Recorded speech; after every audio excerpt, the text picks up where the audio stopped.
Ladies and gentlemen, I would like to welcome you in Bahrain Health and Safety Society. We are glad to have this meeting tonight, and we will have Mr. Hassan Nimah.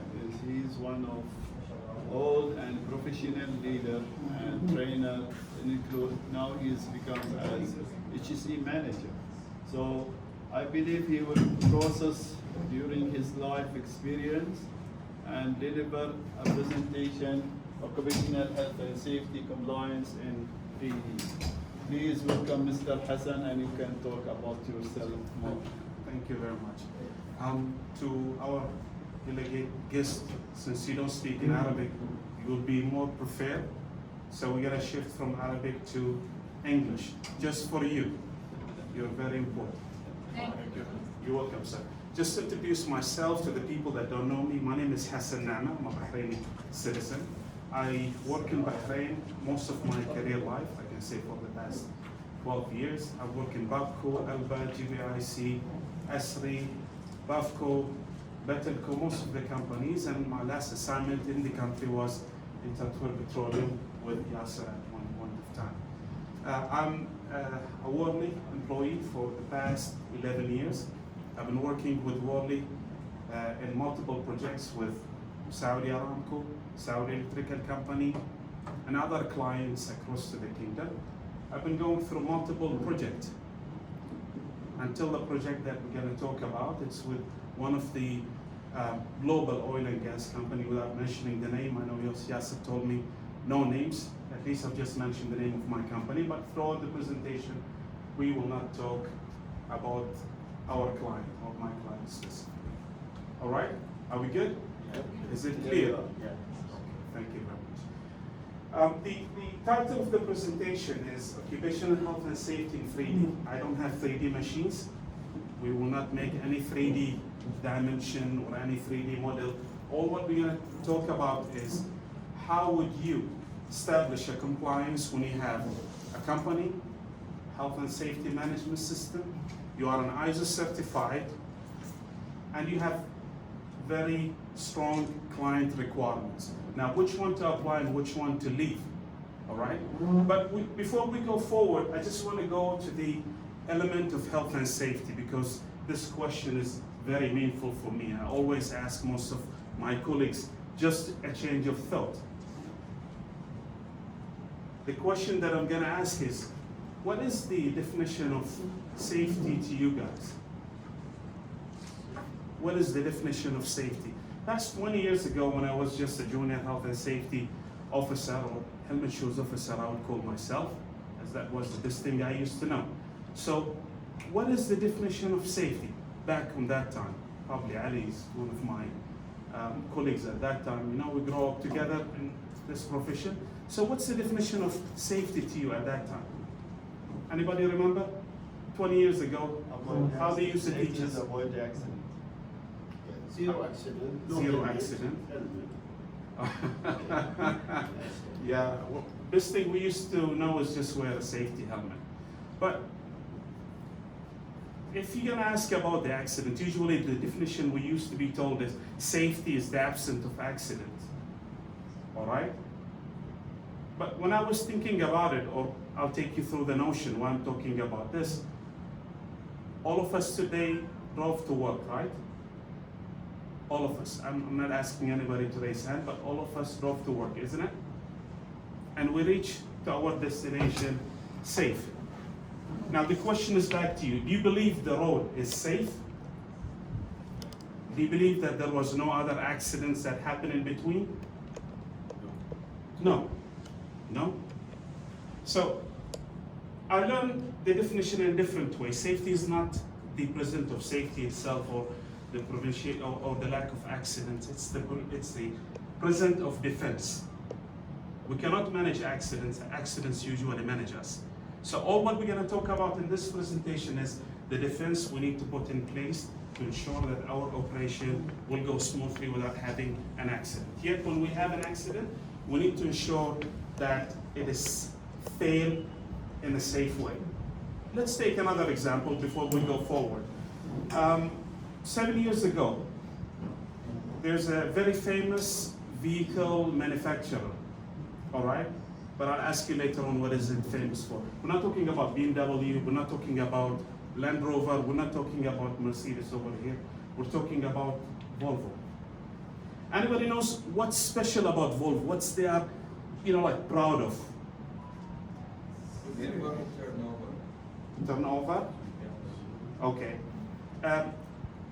Can somebody just do me this task while we are talking? Yes, sir. The standard of safety proportion the vehicle, the Okay. magnesium. So let's agree on one thing over here, that Volvo is not known for its luxury, its technology, it's known for its safety, isn't it?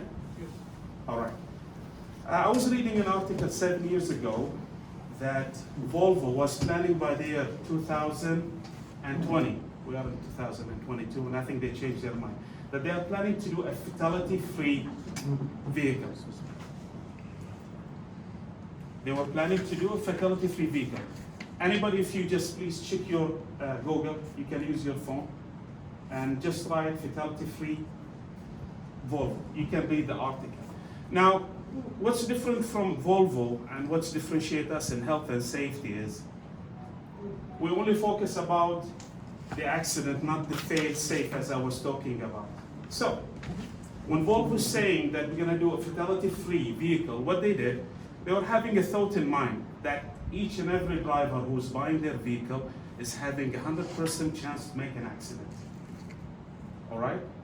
But in our health and safety, what we will do, we'll just talk to the drivers. This is defensive driving training. You're a good driver if you don't make accident.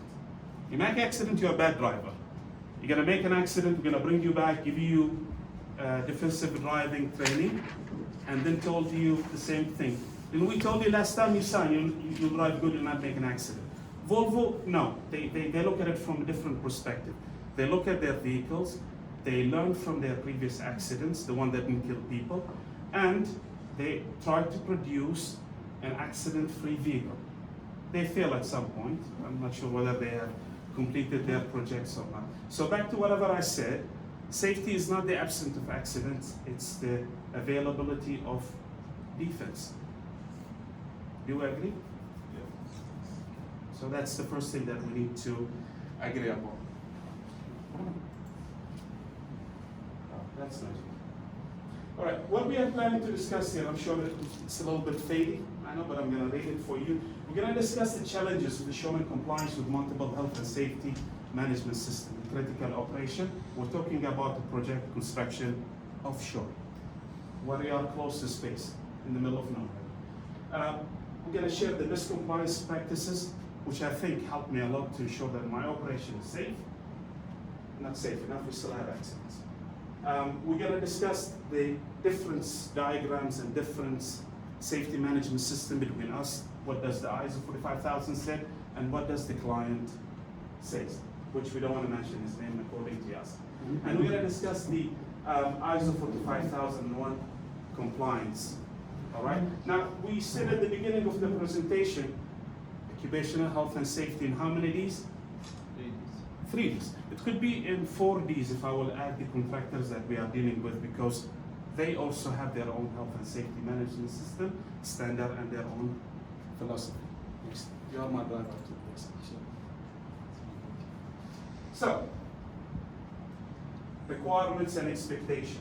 We got the ISO 45001. That's a standard where we are having the certificate. If we don't show the auditor what he wants to see and the only thing he knows, then we're going to have NCRs, our certificate will be withdrawn. We got the company, my employer, we got the client, we don't want to mention his name, according to Yasser again. All right? And then at the end of the time, or at the end of the thing, we need to ensure health and safety performance and compliance. Performance, safe performance, good for performance, and compliance as well. All right? Now, what are the challenges? The challenges is managing a project with multiple aspects of health and safety management system, applying a range of health and safety management system and procedures. Some are ours, some are the clients, some are the contractors, and so forth. We're going to talk about the hierarchy, which one is to be implemented when in the operation. Remember, we need to ensure our compliance with the client in order that we don't have an accident. We're going to talk about the health and safety management system, and I'm going to talk about this lovely thing, how was safety 20 years ago when we were running with papers, and pens and big files, and how does it look like in our days right now. We're going to talk about performing multiple audits, different assessments, and then we're going to say how to combine occupational health and safety objectives. Now, when you go to ISO is giving you a structure of how or what you need to do in terms of compliance. The company is having their own health and safety management objectives and problems. The client is having the same thing. So which one to choose and how to choose the best one to suit the project. Thanks, Yasser.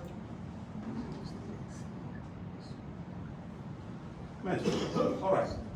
Everybody, I think, have probably seen this because most of us are working nowadays in an organization that they are ISO certified. We got health and safety diagram for my employer, which is talking about many aspects, many things. And I got 11 elements of a safety management system that I need to comply with to ensure, again, compliance and safe performance. Now, when I look at them, they seem to be very confusing. They seem to be very difficult. And I'm getting confused, which one should I apply and which one should I lose, But if you're gonna think about it, there are some similarity between all of them. Like for example, conducting risk assessment, there is assessment over there, assessment over here, and assessment over here. All right? So what is the best thing that I need to do? I need to do a bridging plan between what does our standards and procedure says. Like for example, taking an accident procedure. We're gonna have an accident procedure, the client is having an accident procedure, so which one is to be used and when? And then each and every project will have an HSE plan. HSE plan, different people will look at it from a different way, but how I look at it is just a small combination of the notion of the project, the expectation of the company, the requirement of the company, as well as the requirement of the client, structured and according to the ISO 45001. So that when I get audited by the auditor who only knows in safety the standards of ISO, it's gonna be more easy for him to look at it. Plus we are dealing with multiple companies, multiple international companies, and nowadays ISO 45001 became like the global BMW or Bentley of occupational health and safety. All right? Taking another example, in the project we do driving. We have driving requirements. The client is having driving requirements, different format in reporting accidents, different format in managing violations. And again, the health and safety management plan will combine those requirements all together, and I'll be having a clear path of which one I should be following, which standard I should be implementing, depends on where the accidents happen. Public road, company yard, client facilities, the HSE plan will say it all. Thanks, Yasser. Magic's not happening, Yasser.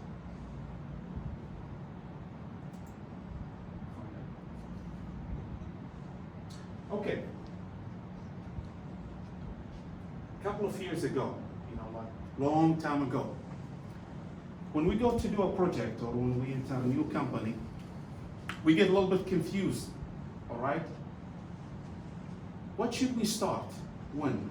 Which procedure need to be applied? What kind of form that need to be implemented? And when that form will be in place? It's a bit confusing.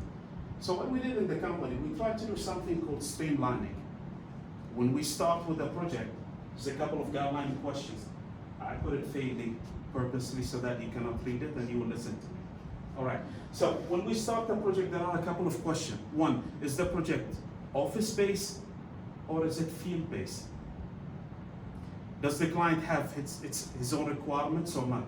Where do we stand? We do multiple projects, we are in a different role. In some of the projects, we are EPCM, where we do engineering, procurement, and construction. Other projects, we are PMC, where we are only responsible to look, see, review, and report to the client. In other projects, we are IPT, Integrated Project Management Team. where we are integrated with the client. It's the kind of client that don't want to buy a car. He wants to build the car, which is a bit annoying because when you want to fix things together, the client wants to know what you are doing. All right. Other thing that we're going to look at, what are the aspects of legal requirements on us? What is our responsibility actually in the projects toward the contractors, toward our employees, and what is the boundary of our operation? Everything is listed over here with set of procedures and actions that will be triggered depending on the section that we are in. There will be other things to be added. If we have field activities, we have contractor engagements, there are specific requirements for contractor vetting, pre-qualification, mobilization, pre-mobilization, post-mobilization, re-qualification again, if we're going to use the same contractor and everything. So instead of being so confused looking at all of the procedures, not knowing which one to pick, we streamline it in this way. Yes, sir? How to decide which policy, procedure, and format that would be How to decide? Now we propose what procedures format will be used, and the client will accept or de-accept. So the client will decide. Absolutely. Most of the client will ask you to submit your health and safety plan within at least 15 days from signing the contract. Some of the clients are very smart, they have their own system, and some of the clients are still elementary. They actually want to steal your system. We want to see your system. Show it to us. They will take it, package it, put their logo, and start pursuing it for later projects. So it depends on the client you are dealing with. Next answer.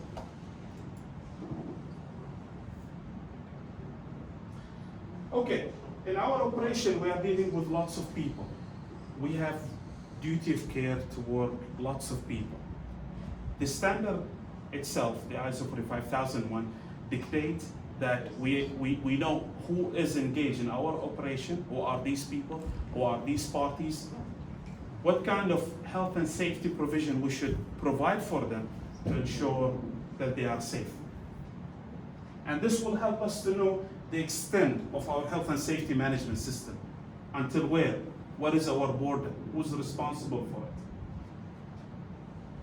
Now, most of us will have like a sheet like this, which will say which is the party, what is their need and expectation, and what should be put in terms of our health and safety management system. Put the paper in the file, close it.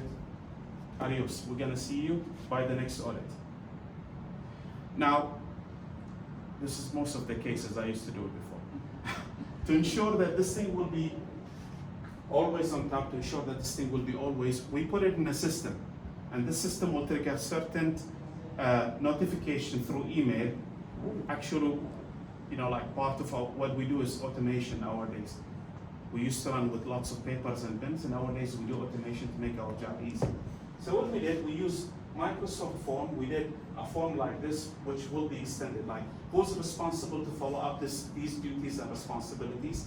Some of those requirements will have certain days that they will be finishing. New rules and regulation will be updated. All of these things will be triggered by the system itself, Microsoft form, if you are familiar with it. And this thing will be updated almost every 6 months.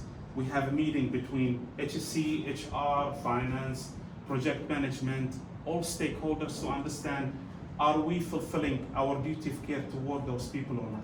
Plus adding the leading lagging indicator. If God forbid, we manage to injure one of those people who have nothing to do with our job. Next slide. Okay, leadership and commitment. Most of the time, the project management guys will say like, hey, I'm responsible inside to manage people, to tell them what they need to do. But when it's coming to safety, what do you expect me to do? We've got a safety guy on field. It's his responsibility to chase people for helmet and shoes and run after work permit and fire extinguishers. And I'm His Majesty. I'm just telling people what they need to do. So when we face this kind of confusion, what we said, guys, we want you to do something called HSE leadership activity. So again, what are those activities? What do you expect us to do besides putting warning tapes and cones and stuff like that? We said, okay, we want you to do a couple of activities. We're gonna define the boundaries. We want you to do some kind of live conversation, all right? Like for example, if you saw somebody doing something wrong, you're gonna stop him, talk to him, establish an agreement, come back and put it in the system. Sorry, you don't need to come back to put it in the system. You can put it in the system through your phone, all right? Because we have an annex of our system that is accessible through phone. And nowadays, if you, trust your phone with your bank account, why don't you trust your phone with your health and safety performance? Can you? So, some examples, live conversation, participation in campaign. Just come and give like few words during a campaign. That's gonna be a brownie, we're gonna put it for you in the system. Blog, anything related to health and safety. Participate in health and safety walkthrough. Just come, do what you need to do, and just aim, poor housekeeping, poor housekeeping, poor housekeeping. You do something, we're gonna put it to you as a leadership activity. Participate in health and safety assessment. Long gone the day when we sit in the office, we do the risk assessment ourselves, and we sign it ourselves and go to the manager, this is the risk assessment, please sign it. And nowadays they have to be engaged in the risk assessment, including employees representative if he's there. Attend the safety, health and safety committee. If you don't want to attend always, just attend every now and then. We're gonna put a brownie for you. Give a presentation, all right?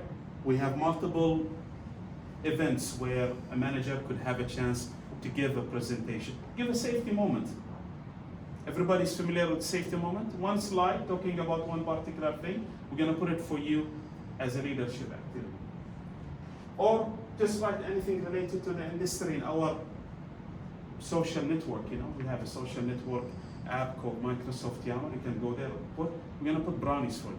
To be nasty with those managers, what we did, we said we need to do 12 of these throughout the year. Some do more than 12, some do less than 12. Just depends. There's a difference between, excuse me if I would say, a horse and a donkey.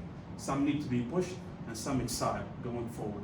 These are the kind of safety leadership that you want to see with you on the side. Now, good luck for you convincing them doing those. Next, Yasser, show me the next method. Now, to the confusion, the client is having health and safety policy. No way he's gonna put down his health and safety policy for us. We do have health and safety policy as well. So which one is to be included in the health and safety management plan, and which one is need to be implemented? Put both inside the HSE plan. Quit confusing yourself. So we do a gap analysis between what does the company and the client says in terms of health and safety. There will be some similarities, like preventing accidents, complying with legal requirements. There has to be some similarities between. Implement an audit. Well, that's something new. When we heard the word audit, we expect to have multiple forms. We go to sites and stuff like that. Implementation of health and safety policy does require an audit. When you put a fuzzy word or statement saying that we're going to comply with legal requirement, well, you have to prove it. And your compliance yesterday could change today when a new law comes, for example. Covered in the health and safety plan, we spoke about it. Covered in the bridging plan, we said in the beginning, when we start a project, we'll do a bridging plan. What does the client health and safety management say, and how does it stand when it's coming to our own health and safety management system? There will be some similarities again, like X-ray protection, ionizing radiation, driving safety. They must have an accident procedure in place. Communicated to all parties. Now, we can do magic in this, depend on each and every one of us. Some of us will put the health and safety policies beside each other in a presentation. Some will do an induction, specific induction for the site, and a specific induction for our employees when they are going to client site. You can post it. We have intranet. When you open any changes that happen in the system, including the policy, it's going to be there. Next, Yasser.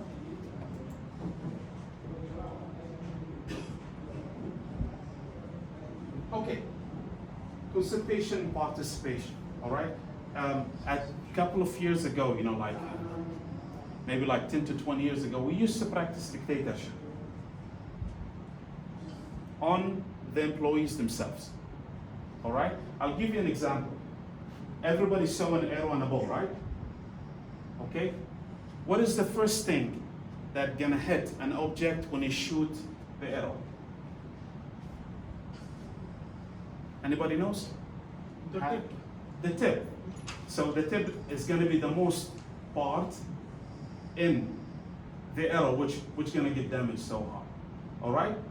But fair enough, the tip or the edge itself doesn't have control over what it's doing, because there's somebody holding a bow and there's like a long stick and there's like force of going, and there are like lots of things on the end of the arrow itself which send it to different direction. But again, which part will be mostly damaged is the tip of the arrow. The tip of the arrow is the employee forward, having the managers, the supervisors, the health and safety guys, us professional people, corporate, client, until we reach to the health and safety, you know, legislative people, you know, like Ministry of Labor. So how could it be fair if the most part of the bow, which is the employee, will be hurt, but he have nothing to add, no direction toward where he's wanting? It's his main job is to be hit. That's wrong. That's why we need to consult employees and ensure their participation. Now, participation will depend on the organization that you are working with. Since we are running with engineers, senior people, and stuff like that, it's easy to engage them. We do have homepage where everybody could write anything, but definitely not to the CEO, otherwise you'll be fired. We have management and knowledge website. It's like our library. If I see something in the procedure that I feel it's outdated, not good, I'm just gonna go and look something. Like, for example, they produce new health and safety policy. It doesn't mention complying with legal requirements. I would put a suggestion. Health and safety policy is not complying with either requirement. Please update it. They did, but I didn't get any award, unfortunately. Yammer is our Facebook kind of thing. Assurance system is our health and safety management system. Online system or system, we're going to talk about it in a while. Online surveys, we run surveys every now and then, especially when it's coming to campaigns. Some companies will print paper, go to employees and ask them to sign.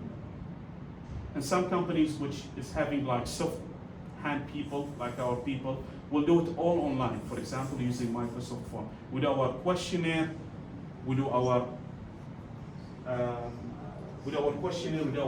surveys, all on Microsoft Form.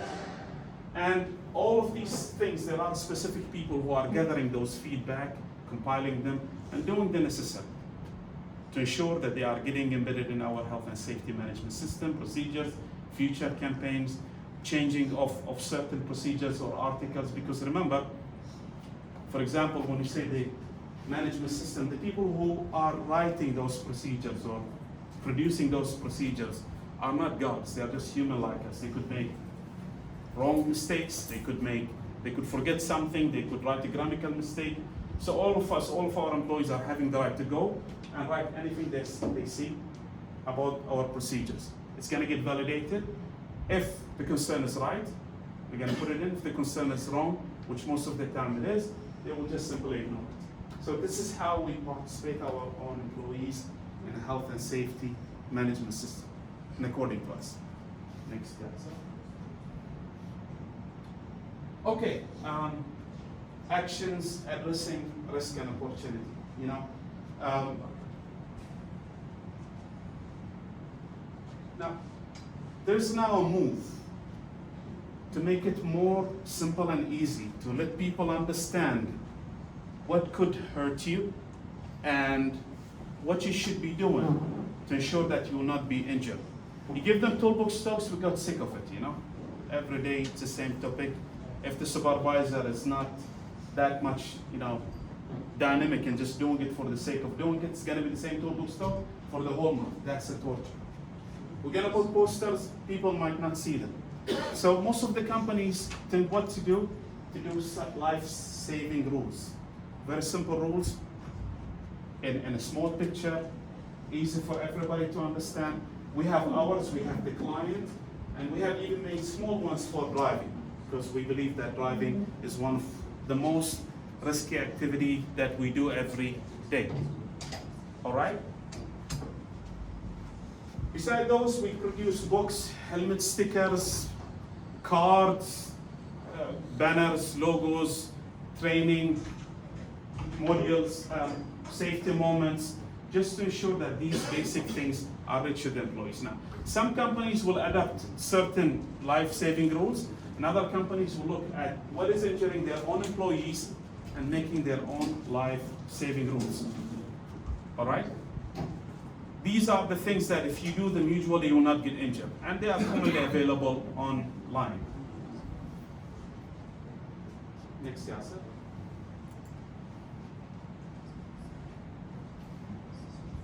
Okay, identification of hazard and risk assessment.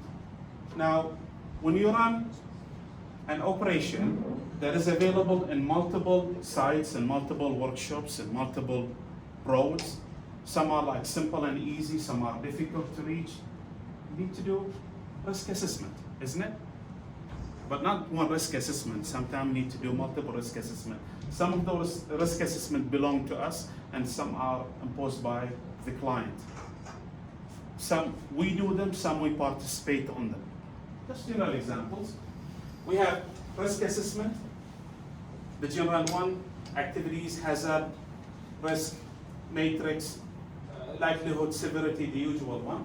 We got risk register, when we look at the project completely to understand what could stop the project itself. From an HR point of view, finance point of view, safety point of view, security point of view, HR point of view, all right? Job hazard analysis, that's a very basic, simple risk assessment that we do it in order to receive permit to work at site. We have health impact assessment for those employees that by law need to be surveillance every year or every 6 months, depending on the chemicals or the work site that they are using. Like for example, you don't want to have somebody offshore who cannot run a work. He must be fit physically to attend to emergency if God forbid something happens. Fatigue management, if we are working long hours, what could we do to ensure that our employees are not fatigued? We have land transportation risk assessment. This risk assessment is purely to do with the road, the travel that we are doing, all right? Because we believe and we've seen that driving is one of the most significant hazard that we face into our business. Driving in Bahrain is very simple. Switch the car, 5 minutes, you are there. We're sending people to the middle of nowhere, in the desert. We're sending people offshore. Sometimes our jobs are combining driving, boats, choppers, land transportation risk assessment. Journey management, it's different when you go to KFC to buy yourself a meal than when you are sent to do a business journey, all right? When we send our employees to do business journey, we are responsible. So that's why we do journey management. Let me just tell you an example why this thing is significant. Last year, and I want to say this thing first, that people don't plan to fail. Nobody wants to get himself killed, right? Nobody wants to get himself injured. But they usually fail to plan. So what's the purpose of a journey management? To ensure that people who are going to visit certain sites are having the right training, the right equipment, the right vehicles, and so forth. Sadiq said. I think at the beginning of last year, we heard a very serious incident that some people went off-road.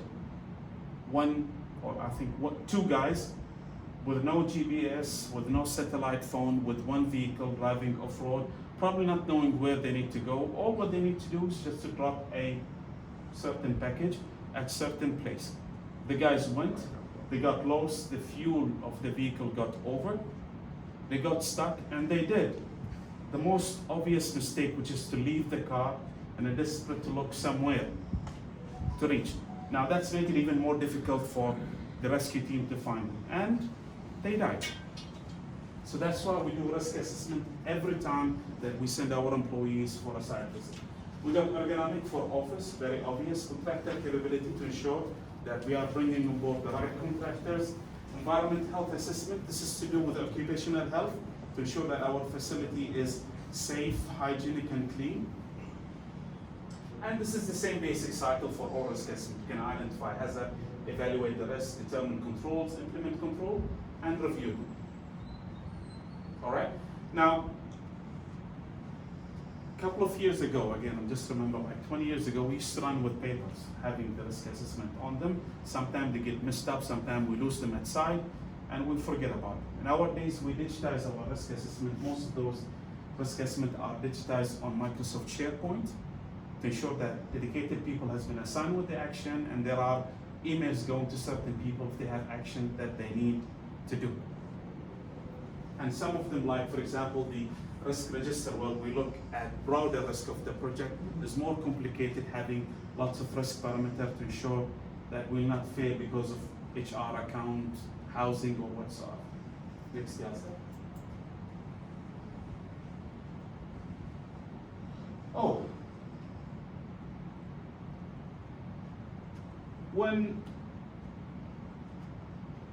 we used to go for the OSIS 18001, all right, there was a focus only on legal requirements.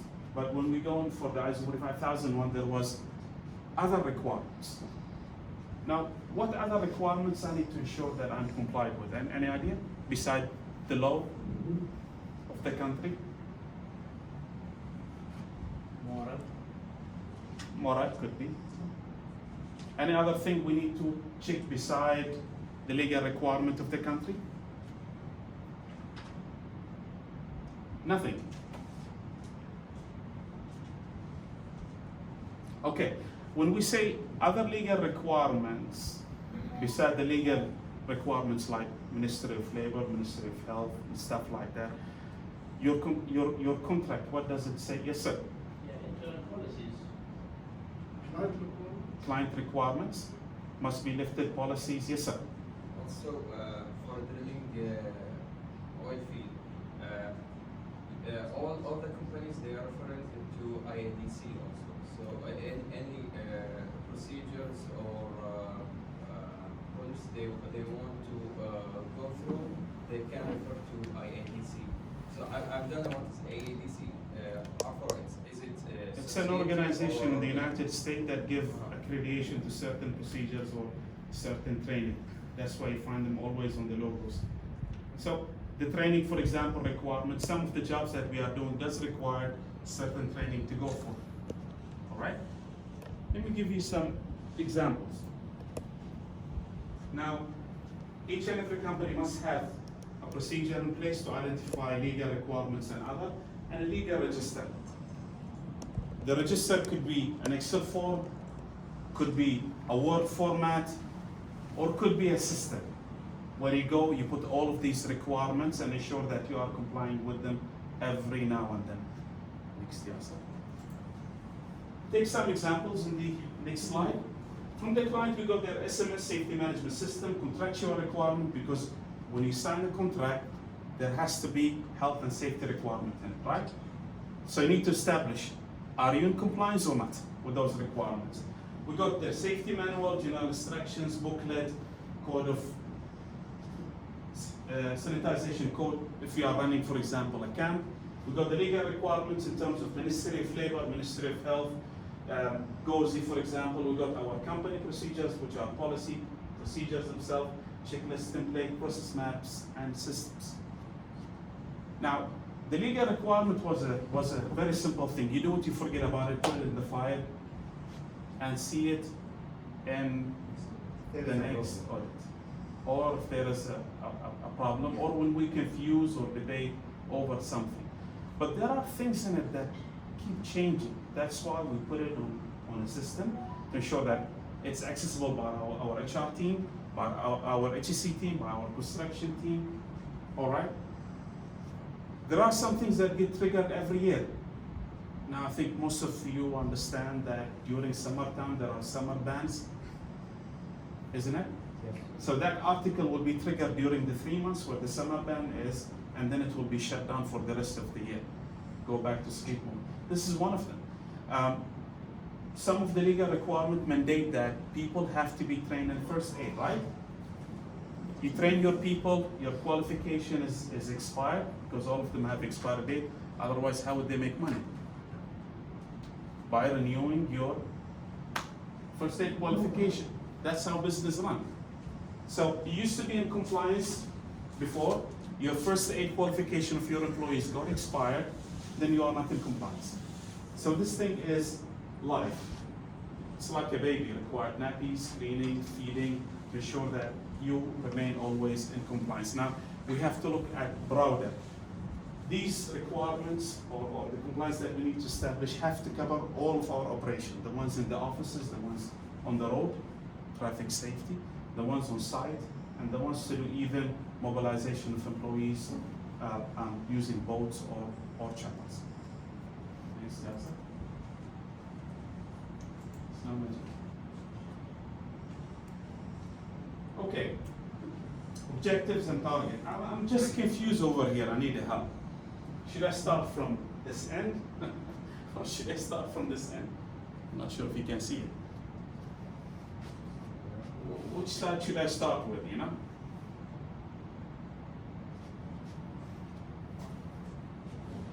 Looks very nice and colorful from far away. So which end should I start, here or there?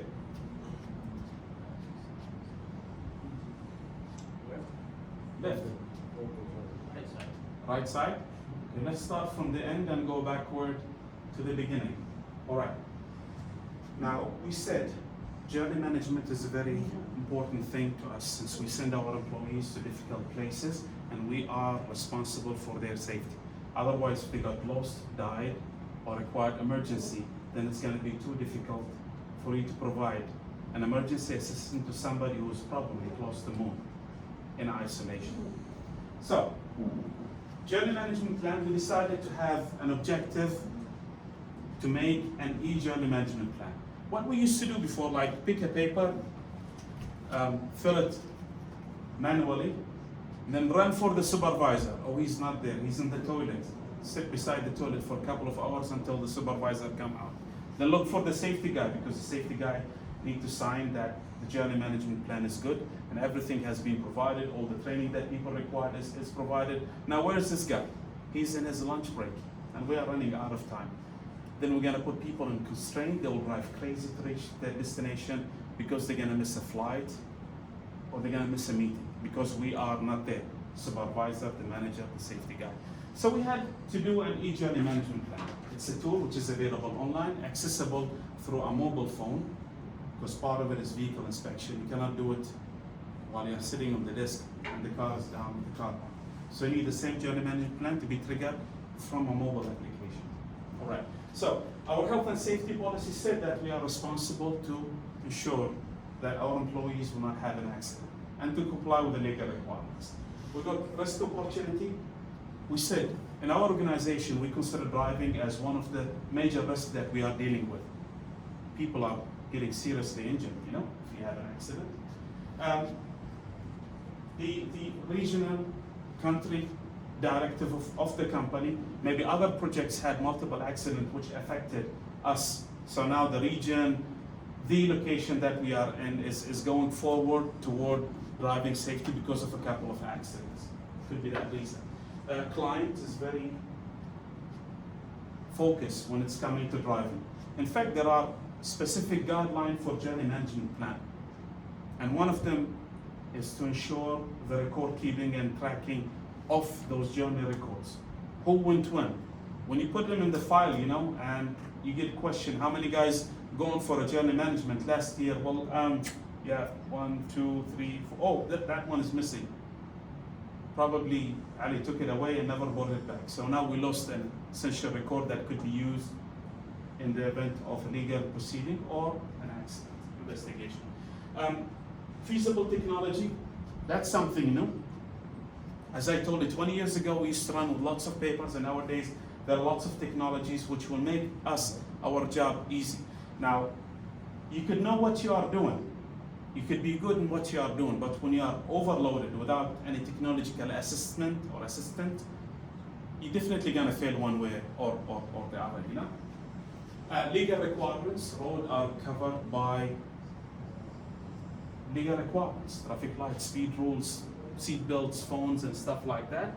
And then we have leading lagging indicator, where we had a couple of accidents that trigger us to have an e-learning plan. E-journey management plan, EJMP in short form.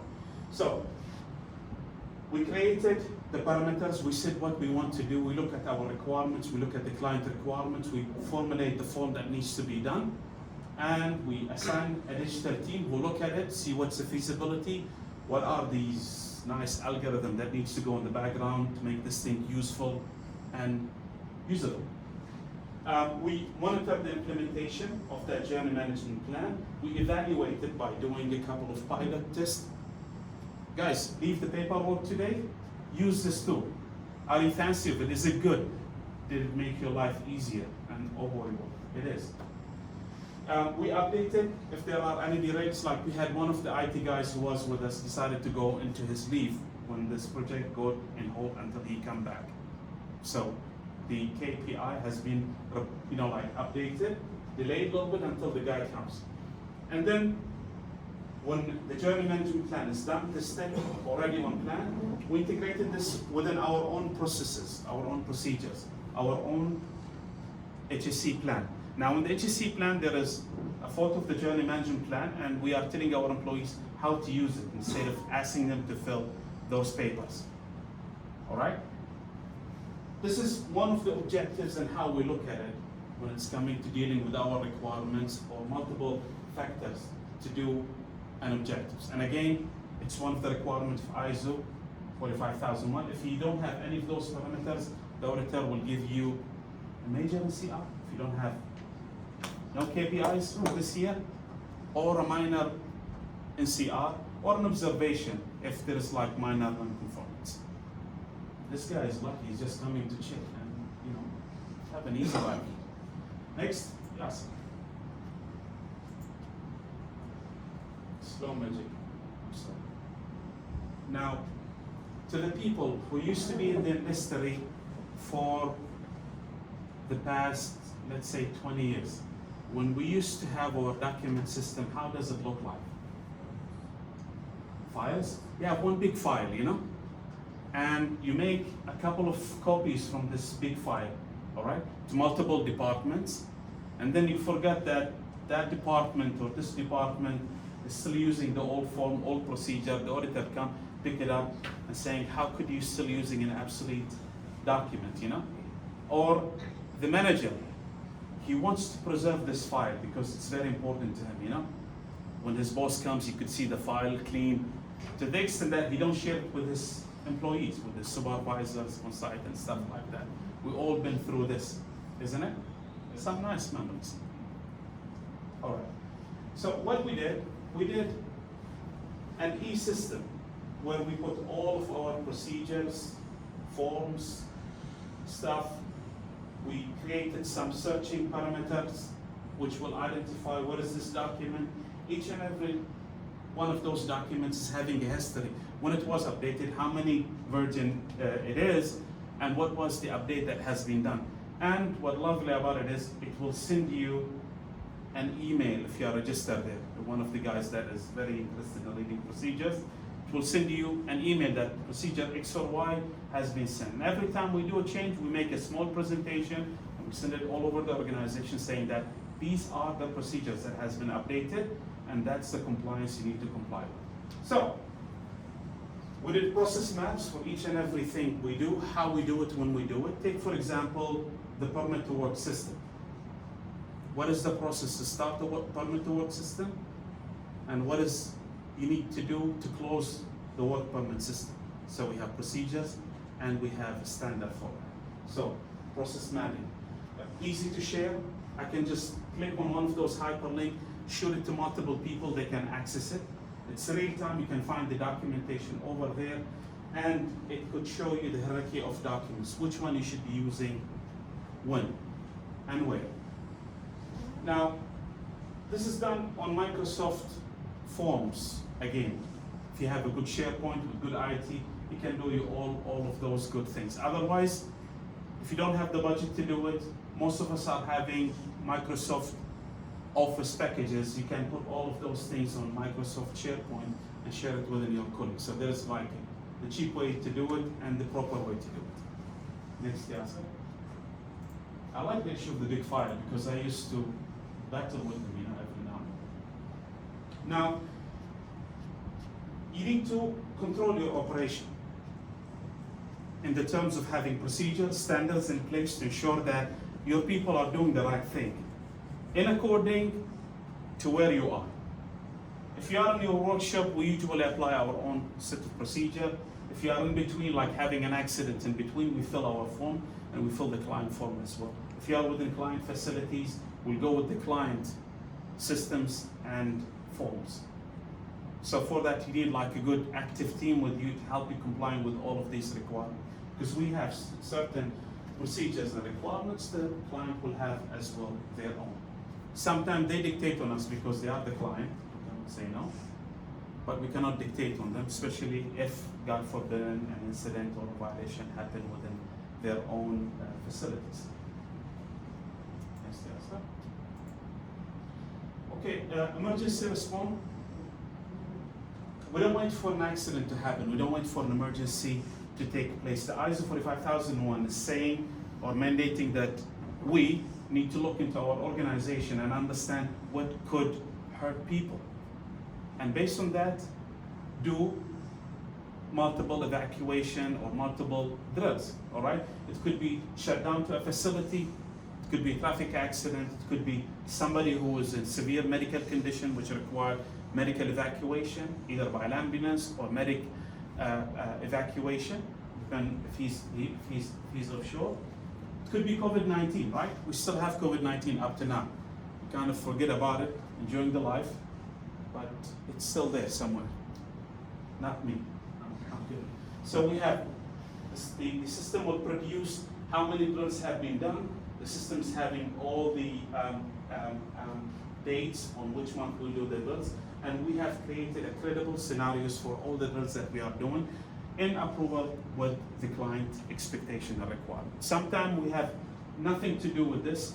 If an emergency drill happen within the client facilities, we participate and we record it because we shouldn't be knowing everything, like when an evacuation drill will take place if it is not within our facilities. Next. Okay, monitoring, measuring, analysis, and performance. Let's go back, 20 years ago. When we started, back on the days when we used to run with files, form, it's gonna be like a headache if you have an incident and you want to see if the action of that incident has been closed. You have to run through all the files and stuff like that. And if you lost a picture, now how could you prove that the action has been taken if you lost that picture from the file? Or it could be your predecessor knows that you are coming, he don't like you, so he shredded most of the files or content, so you have nothing basically when you join the company. It's happened to you, isn't it? No? All right, I'm just joking. So what we did, we bought a third-party application. I don't want to brand it, they are not paying me anything, but if you want to know the name of the software we are using, I can tell it to you, but not as of now. Yasser don't want me to brand anything over here. So the system is there, we look at it, near misses, incidents, hazard observation, leadership activities, audits, assessments, soon we're gonna have permit to work as well. It's accessible on mobile phone. Again, I'm saying if you trust your mobile phone with your bank account, the one which is having lots of money, why don't you trust it with health and safety management system? We have the same thing with the client. The client is having almost the same setup with different names. What's good about it is they gave contractor an access to the web application as well to the mobile application. More functions to log the man hours, our man-hours in the project, incidents, near misses, hazard observations, and so forth. So this program will be used by your client and your company as well. We have our own, the client is having their own, but it's the same principle. Everything is available on the cloud, which is accessible to everybody, employees, contractors. So this is making our life much easier instead of running with these big files and papers and stuff like that 20 years ago. Or when you used to log the incident in this blue big box, rain fell on it, your friend hates you, took it with him, never gave it back to you. Now everything will not lose if it is available on the cloud. Next, Yasser. Okay. Now we said we are doing multiple audits, and being us as human, we forgot sometime when to do an audit, right? We are not good in developing audit forms. Okay, we forgot to follow up audit findings. And there are lots of complication between us, you know, and we've gone through it several times when it's coming to doing an audit. Now, all of our audits are available on the system. They are tracked when they need to be done, how many observations we found, and how many of them are closed and how many of them are open. Before, we used to battle to have a cam to take pictures. Say, I think you remember, we used to have one camera, and it's for the whole department, and we used to run with it, you know? And you could reach the site trying to snap a photo and it doesn't have a phone. Now with this system, you can record photos, videos, audios, files, multiple files, pictures, and it's gonna be there for the whole time you can think of it. If I recall going back 2016, still all the records are available over there. Can we take the photos directly from mobiles and directly store in the Yes. system? You can complete the checklist, which are pre-made for you depending on what you are planning to audit, into the system, or you can do it through your phone when you are working. Open the application, open Microsoft Authenticator, snap the photos, fill the form, and your audit is being completed. All right? It's easy to schedule our audits. We can manage our audits within the system. It's risk scope based, and it is paperless. Remember, we are going sustainability in our days, right? So we need to reduce the amount of papers that we are using every now and then. Use a paper, kill a tree. All right, next. Guy is happy for that. Okay, and continual improvement. This is the bad thing, actually the bad improvement that we are looking at is when we have an accident, there has to be an alert to be sent to all of our employees. The alerts are mostly generated by the system itself. We learn from other things. We learn from good things. Like when we had a look at the journey management plan, we got struck with COVID-19. Nobody could see this thing coming. So we added additional steps to the journey management plan. Now we learn from what happened, you know? You don't want to send somebody who is having COVID-19, severely sick offshore in a very isolated place with multiple people, where you get them all sick. And this is a very difficult business. A barge could be out of sea for 15 days. Guess how much millions this thing will cost just because we send somebody who is COVID-19 infected. So one of the improvements that we learned out of COVID-19 is to add it as well within the journey management plan itself. Just to ask simple question, have you been associated with somebody who's sick? Did you finish your COVID-19 swab? Because at one certain time, anybody who's flying or going offshore must have COVID-19 test with them. So we learn, we evolve. The tools is ours, we can update it every time we want. Next, yes. Open question and answer. Open question and answer. Now, this is a question and answer. We will not debate anything. If you need any of the information that we discussed about, I try to make it blurry as much as possible because Yasser told me we don't want to brand it. No names, no shames. All right? So, question and answer, ladies. Gents, the floor is yours. Yes, sir. Okay, go back to the last slide, please. Reverse, yes. Yes, sir. So, in the alerts communication, how you will, I would like to check from your experience, how you will encourage the people to to go and review these alerts incidents. We have a website called Communication Toolkits, and there is a lot, maybe thousands of these alerts, presentations, a lot of things out there. But you know that the time is valuable, okay, for the people. Some of the people, they say that I don't have a lot of time. So how you will encourage the employees to go to these websites, okay, and review these incidents, alerts in that website, for example, the company website. Okay. Let me put this one in an example, okay? Now, just like an accident, you will not gather like a group of people, you know, with some experts coming from the UK or even, I don't know, from the United States to investigate an accident for somebody who just slip and fall, right? So there are things that you need to pay attention to, give it focus, and there are some things that, yeah, you should be knowing about it. And an incident happened somewhere in the world, without mentioning the countries, again, Yasser said, no names, all right? We have an incident where somebody was buried in an excavation. Now, this is a very significant incident, isn't it? All right, now, it's not like we want people to know what's inside this alert. We went to our system, we logged an action on all similar projects that having construction activities among them to ensure that their excavation activities are having the recommendations of the alert itself. If they are not, then excavation need to be stopped until they comply with the alert itself. Because it's significant, somebody died.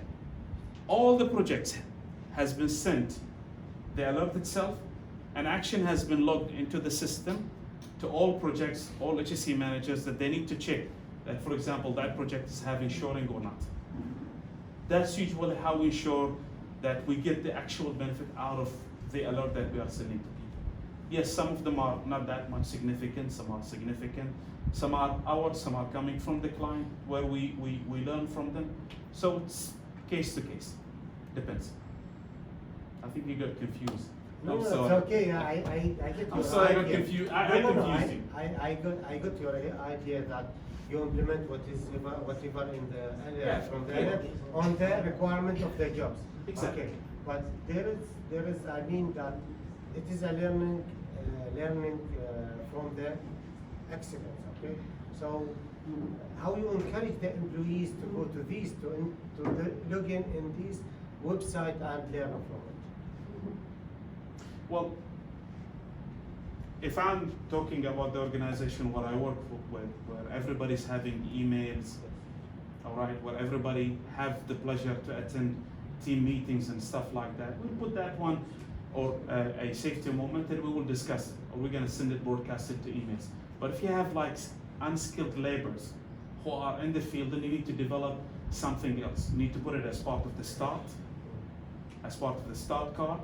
You need to put it as part of safety toolbook speaking to the guys. You need to do a project stand down if that thing is so severe, you know? Where you need to ensure that this thing has been sent to the people in the language they understand. Yeah. So again, it's depend on the side that you are dealing with, the people you are dealing with, need to custom the message, how this thing need to be going to those people.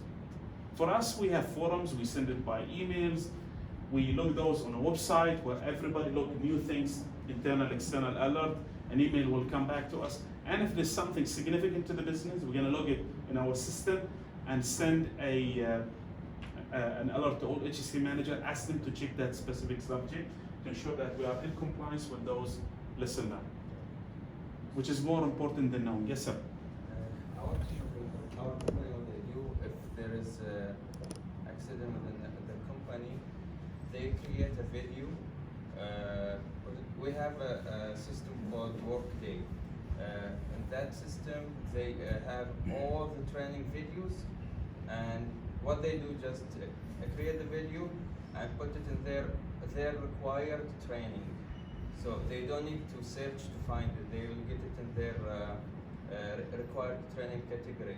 So it's easy and accessible anytime they can do it.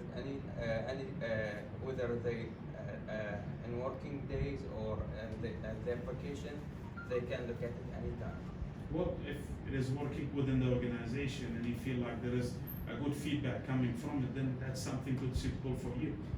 But again, it's dependent on people and company and people you are dealing with. Whatever you have might not be suitable for other people. Whatever other people is having might not be suitable for you. So it's again case to case. Yes, sir. This system created here in Bahrain, or Which system, sir, you are talking about exactly?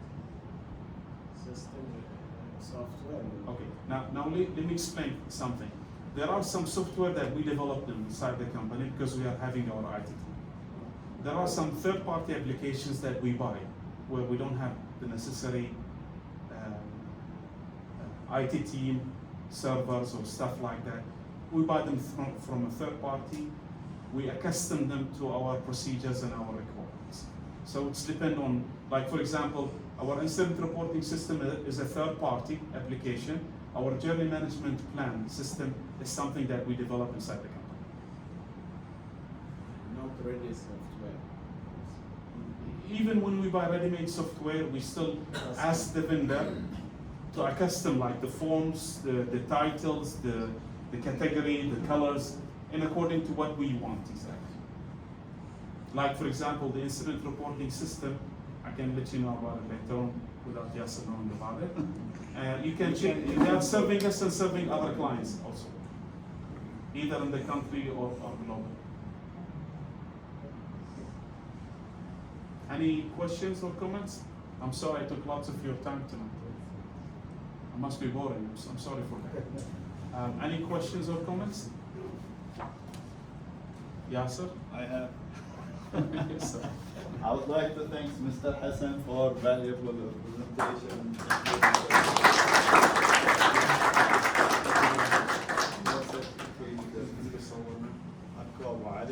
I'm bigger than Yasser.